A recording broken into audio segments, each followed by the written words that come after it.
So how did I cure my suicidal depression without therapy and without medication? It's a big question. There were four main components to it. And in this video, I want to look at what are these four main components. And then in the rest of the course, we're going to go into each one of those components in great detail. But here, I just want to give you the overall map of where we are headed in this course. All right, so that's coming up next.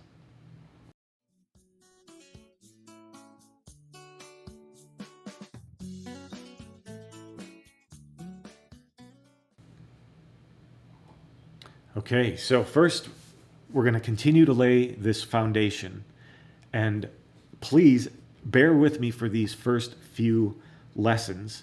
I know we haven't gotten into the real heart, the real meat of the material yet, but what we're covering here is going to be important for certain people.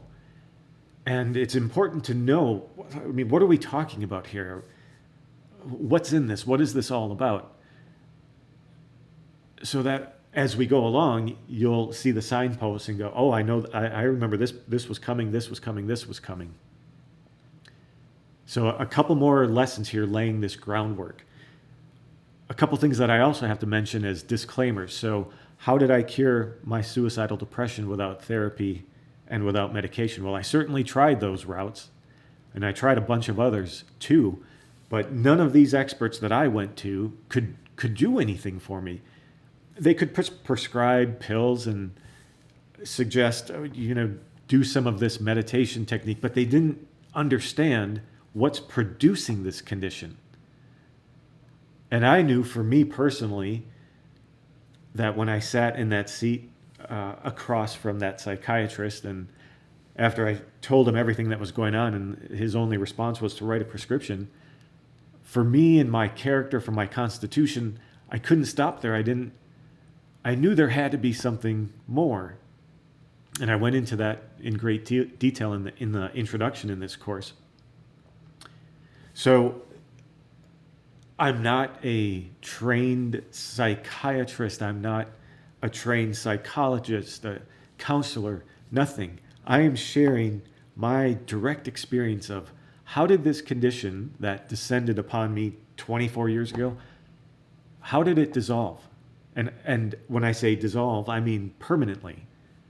Not where I have to manage it and not where I have to worry, is it coming back? It is completely gone.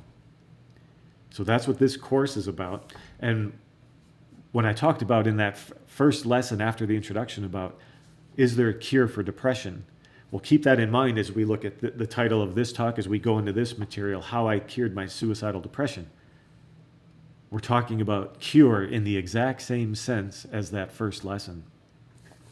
All right, so let's get into what are these four main components? And I think we'll just write them out here. So we have them as anchor points. All right, so there's really four phases. The first one is, how does this get created, this depression? What creates it?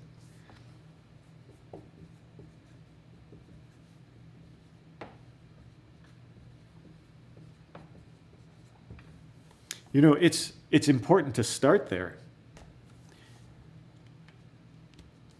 Imagine if you were to try to build a house and not know anything at all about, well, how does a house get created? And so you start to hammer together the walls and no foundation has been laid. In our world, because there are so few people who understand what is it that causes depression in the first place, the tendency is toward, let's do something to stop it. Let's do something to give us a few more days where we feel a little bit better. But if that's the approach, and I don't ever come to understand what causes it in the first place, for me, I knew that there was a dynamic taking place in my mind, and it happened very quickly, where I knew it was being used against me, but somehow my own internal faculties were being used against me. I didn't know how to get myself out of that. I didn't know how to stop it, but I knew that is what was going on. And so this is the very first step is, how does this condition get created? All right, let's go to step number 2, or phase number 2.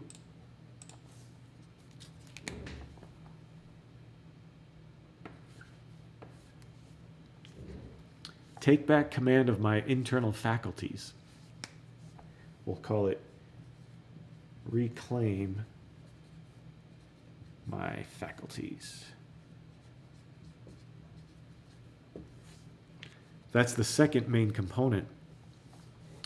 This is reclaiming the things that are being used against us to produce this depression. And it's really a combination. So there's a combination of misunderstanding and then the improper use of these interior faculties. And that might sound strange. What do you mean then, the improper use of my interior faculties? Let's just take as one example, imagination. Let's see, have you ever done this? Have you ever stood at the edge of a cliff? Maybe you're out hiking with a friend, and as you stand there, you actually imagine yourself falling over the cliff. And you go through an interior feeling of terror, of, oh my God, this would be awful. Now here I am out on a hike with my friend. It's beautiful scenery. What am I doing tormenting myself like that?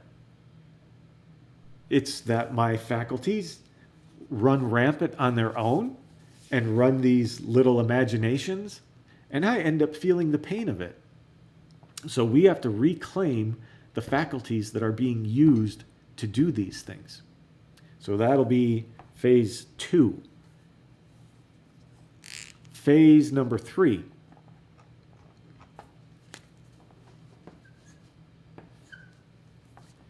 I'm going to start using those faculties deliberately for me instead of letting them be used against me. So, consciously use my faculties.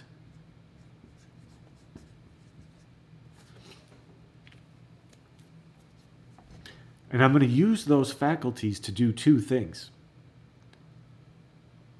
The first one is to consciously dismantle and dissolve these interior dynamics that create depression. And these are things like the limitations that have been built internally, a kind of false meaning that these faculties ascribe to somebody who's condescending to me, to a moment where everything I had hoped would pan out doesn't.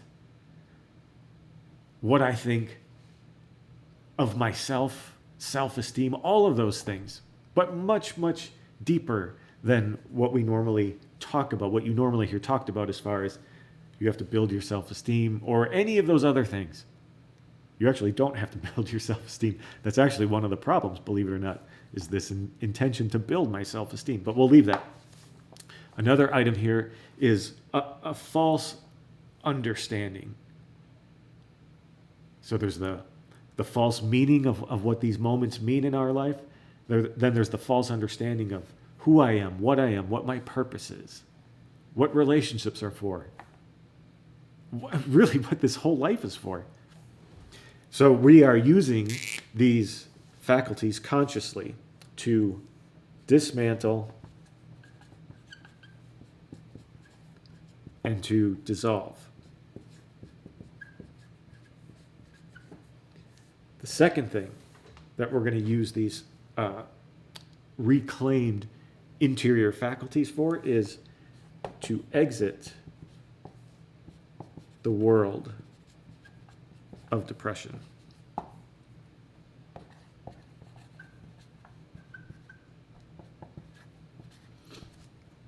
There's an entire world of depression where the moment I enter into it,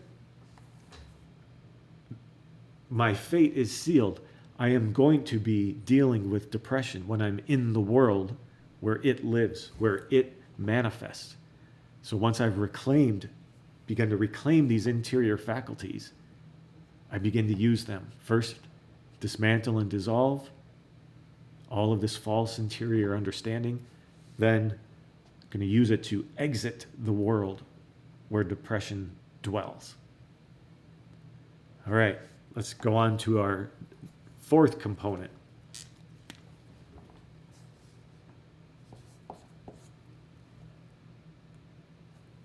I'm going to begin to discover the real meaning, the real purpose, the true purpose of my life. So we'll just call that true purpose. And I should put a point in here. We're not talking about discovering through some worksheet what you would be good at doing in the world. It's not about opening a business as your true purpose. It is, what is the true purpose that as human beings we all share? And I know how that might sound. You know, some people might hear that and think, oh, that it's impossible to know. Some people might think, oh, this is according to what you say, but how are we to know that that's true? Well, you have the book of life written on your heart, just like I do. And that's what we're going to be reading from. And by the way, this is not, I have to say so many things at once to really try to get the point across. This is not religious. This is not about, let me say it differently. Whether you are a believer in religion or in a higher being, whether you are an agnostic, an atheist, your starting point for meeting this condition and dissolving this condition of depression doesn't care at all about any of those things, because you start where you're standing and we work from that point. We don't start from some long, distant, far away end and say, okay, you're going to have to believe this, or you're going to have to stop believing this, or anything like that. We start directly with where I'm standing. What is the nature of this depression? And what's exciting is that whether you are on the side of this, the range of having a religious background or having a non-religious background or an anti-religious background, those three paths that we might start out at, these three disparate points of departure will eventually come together. And you'll find that, you know what, we were actually on the same path all along. And there was a very good reason why our nature demanded that I start here, or that you start there, or that other person starts at this point. Eventually it's going to come together.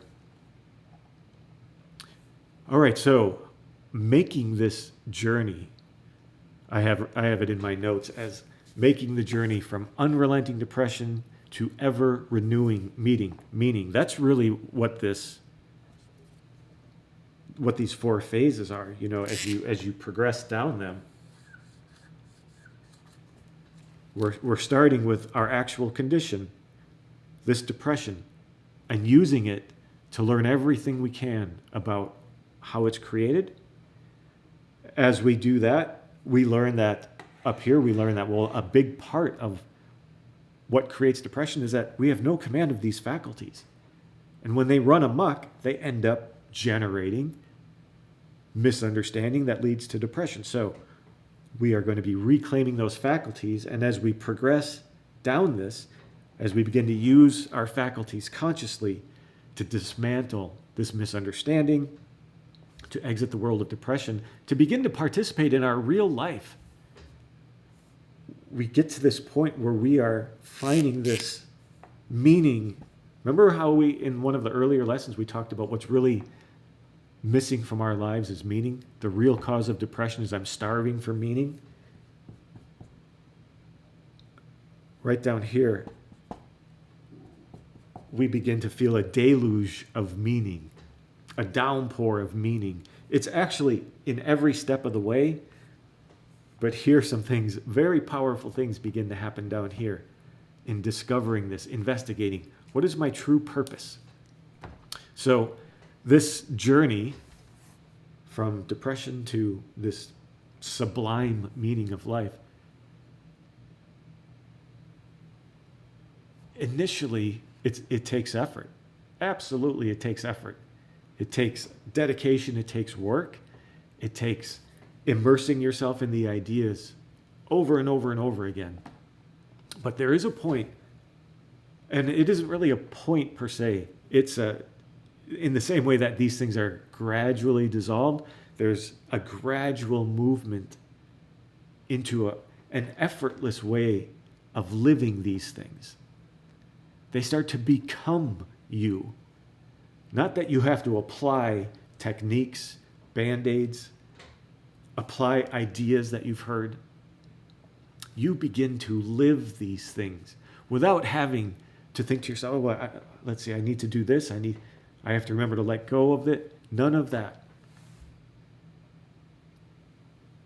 You learn how to bask in a kind of living, letting go of all of these things that were generating depression so that you can be in the life that you're in, with the person that you're with whatever is happening in the moment. And I'll tell you I'll just say that from my own personal experience, I look back on those days of working with these ideas month after month after month. And I'm grateful. I know what would have happened had I not come across them. Well, I shouldn't say that. I knew that what was going to happen had I not come across something that could dissolve what was going on. It wasn't going to be pretty for me. It wasn't going to be good. So that this is part of this great hope. Now, before we conclude this session, I want to talk about something that's an important component in all of this, and it's patience. But don't switch off and go to the next video, because there are some impressions that I want to try to convey. Let's see, we better get rid of these guys.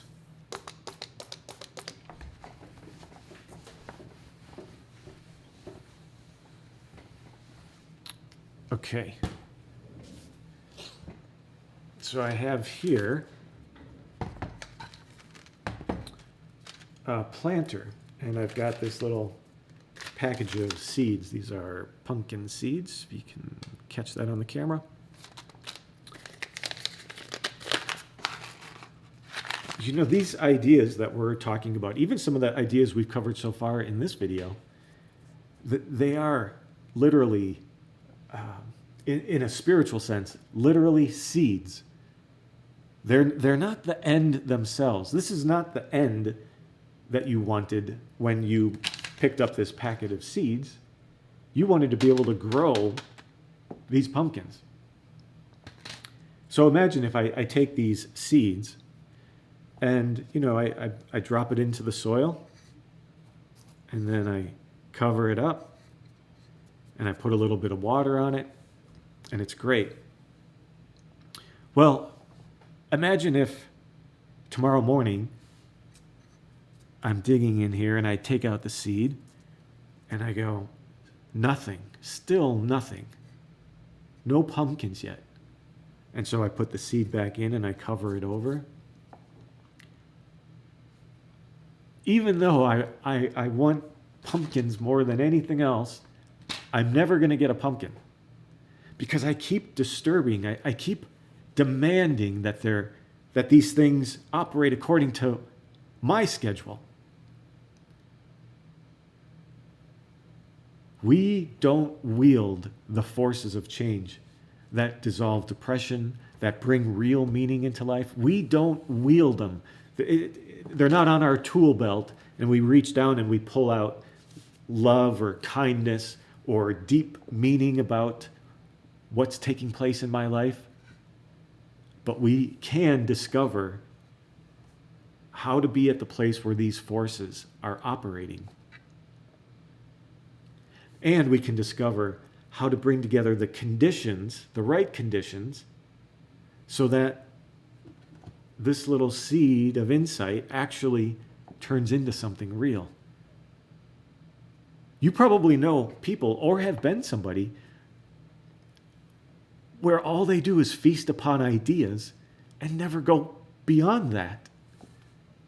Never have the actual transformation take place of this seed into something completely different. That would be unrecognizable if you, let's say this is our plant that it produces, unrecognizable that this somehow produced this. It's a different plant. I don't know what it is. Succulent of some kind. But anyway, you get the idea. I have to understand the conditions, and then I have to be patient and plant the seed and cover the dirt and tend to this, like in this little picture here. I have to tend to this. Imagine if this little guy here on our screen, he's got this plant growing, and then somebody says, hey, let's go out to the movies. Let's go down to the pub. And he just turns and runs, and the plant just drops. We have a role to play in all of this. We have a role to play in bringing together the right conditions, understanding what those conditions are, and how those principles, those forces operate, and then cooperating with that, giving them the space they need, giving them the time they need, putting our full trust in them. There are aspects of our own limitations. We could call depression a limitation. We could call a tendency towards anger, any of these things. We could call those limitations. There are aspects of beauty right in the center of our limitations. So if you think back on your life, knowing where you are now, and realize that somehow there were forces operating, and I didn't know that they were operating. I couldn't see them. But at a certain point, I realized, wow, where did this depression come from? And then you could pick any limitation at all. Where is this fear of commitment coming from? How in the world did I become a person whose sense of well-being hangs upon the approval of every person I meet? How did that happen? Or whatever the case might be for you. But pick something real. Otherwise, you'll miss this point. How did it happen that I became somebody who's so frightened or so nervous or so self-conscious? I never made the choice to do it, but somehow it happened. It happened because there are forces that are at work constantly. Now, when we know that that's the case, and we begin to understand how to cooperate with those forces, give those forces what they need to produce what is for us instead of what's against us, then you've got the birth of real faith, real hope. You can put your trust in that entirely. Those forces that I really can't even see operating, that cause this little pumpkin seed to turn into a pumpkin plant and produce pumpkins, I can't see those forces, but I see the evidence of them operating. Our conditions that have formed over time, you think back to when you were 5 years old and you weren't afraid to get up and talk in front of a group or whatever the case might be. You weren't terrified to be alone in a room with another person, whatever the case might be. You can think back and realize somehow the freedoms I had as this little human being, this little boy, this little girl, somehow there were forces at play that put shackles on that freedom. That's all you need to know for you to understand and have faith and have trust that there are forces that will work to free you if you just do your part. That's a very emotional point. There are forces that will work to free you, and they have been. They have been working to free you. This feeling of depression and the fact that you have looked and looked and have finally gotten here to this video, they were urging you, calling you to find answers. This feeling that I just can't bear to live with this anymore, it was working to free you, urging you to go look for answers. So, with what we've looked at so far, I want you to just relax for a few moments. Understand that there are forces. I don't need to know much about them right now. Maybe as I sit and I hear this speaker describing these things, I'm wondering, I'm not real sure. Is this guy kind of woo-woo? Is this some spiritual fairy dust he's trying to sprinkle? But you can use your own experience to see these forces at play. Up to this point, in most of for the majority of our life until we find these ideas, those forces end up producing constriction and limitation. But when I see that they're there and they've been there all along, that's my opportunity. I can begin to cooperate with them knowingly, have them work on my behalf instead of against me. All right, don't worry about how this is all going to be fit together and pieced together. How am I going to make sense of all this? How am I going to bring all these ideas together and remember them? You don't have to worry about that. The seed doesn't worry about how is it going to grow? How is it going to produce this pumpkin? It's in the seed already. If you're in the right conditions, it's going to happen. You don't have to worry about, I got to figure out which book to read so that I can bring all of this together. You're always right where you need to be for the next step in your development. Always. And it doesn't matter if you pick up this book, that book, this book, assuming it's a true book, and we can cover that at some point too. It doesn't matter which one you pick up. You're ready for the next lesson as you are. And that is what you will receive. You don't have to worry about finding the right combination of things. All right. So next up, we're going to just talk briefly in the next video, just to offer a little bit of reassurance. For some of us, when we were facing this condition, or if we're facing the condition now, there was a feeling of, how did this happen to me? Am I broken that I'm in this condition facing this depression? No, you're not broken. Like we said in one of the earlier videos, there's a good reason this depression has occurred in your life. It is there to call out to you and move you in the direction of an entirely different way of living. But we're going to look a little bit more at this question of how did this happen? All right? So that's coming up in the next lesson.